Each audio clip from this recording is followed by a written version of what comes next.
Ok, ça démarre sur un plan vachement intriguant. Si vous trouvez l'inversion de la scène mystérieuse, le réalisateur nous dupe en réalité en dissimulant un logo plus qu'étrange. J'imagine que ça ne vous dit rien pour l'instant. Plus tard, un plan met en amorce une forme étrange dotée de blanc. Le personnage principal regarde ce qui semble être un homme, mais sur le contre-champ, que semble dévoiler la BA, aucune trace de la forme blanche. Juste après, une femme vêtue d'un manteau bleu porte un collier de perles. Plus tard, elle est habillée de rose, puis de rouge. Et si elle était habillée d'orange, ça ne vous dirait toujours rien? Ok, passons à autre chose. Le trailer est parsemé de chiffres et de lettres en tout genre. Mais encore une fois, rien d'anodin dans le travail de Nolan. Nous avons par exemple une insistance plus que limite, pendant quand même une seconde, sur cette voiture de la marque allemande Audi. La plaque d'immatriculation laisse apparaître le nombre 945 ainsi que CW2. Je vous accorde que jusqu'ici, rien d'anormal, mais plus tard, deux autres voitures immatriculées 293 W2P et 930 C7W entrent dans le champ, et là ça devient plus qu'étrange. D'abord parlons des lettres, et plus particulièrement du W, qui occupe une place majeure puisqu'il est présent 3 fois dans ce plan et à plusieurs reprises ailleurs dissimulé dans la bande-annonce. Or, lorsque Fleur de la Cour nous parle d'une 3e guerre mondiale, elle parle d'une peut-être pour indiquer 3 fois la lettre W. Mais alors, que représenterait le 3e W de cette guerre?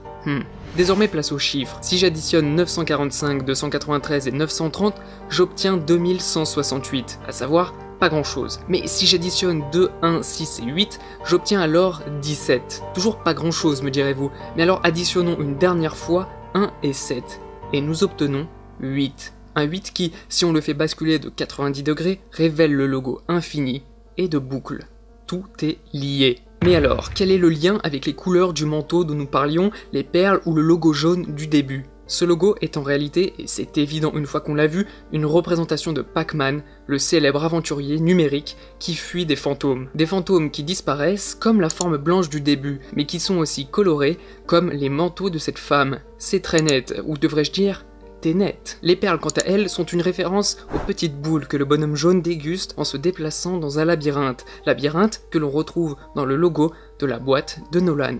Mais pourquoi cette insistance sur les fantômes? Vous n'êtes pas au bout de vos surprises. Le trailer invoque les anciennes œuvres de Nolan, à savoir la trilogie du Dark Knight, Inception et Dunkerque. Il n'y a pas un truc qui cloche là? En effet, il manque Interstellar. Dans Interstellar, Matthew McConaughey et sa fille parlent sans cesse d'un fantôme qui les hante. Un fantôme? Vous avez bien entendu, le lien est fait. Pourquoi avoir oublié Interstellar dans le lot alors que c'est probablement le film le plus connu? Eh bien parce que la vérité, c'est que les deux films sont liés. Tenet est un préquel d'Interstellar. Nous parlions de World War collé à quelque chose commençant par W. Eh bien ce dernier W désigne en réalité Wormhole ou Trou de verre en français, que l'on retrouve dans Interstellar, mais qui lie surtout cette œuvre à Tenet.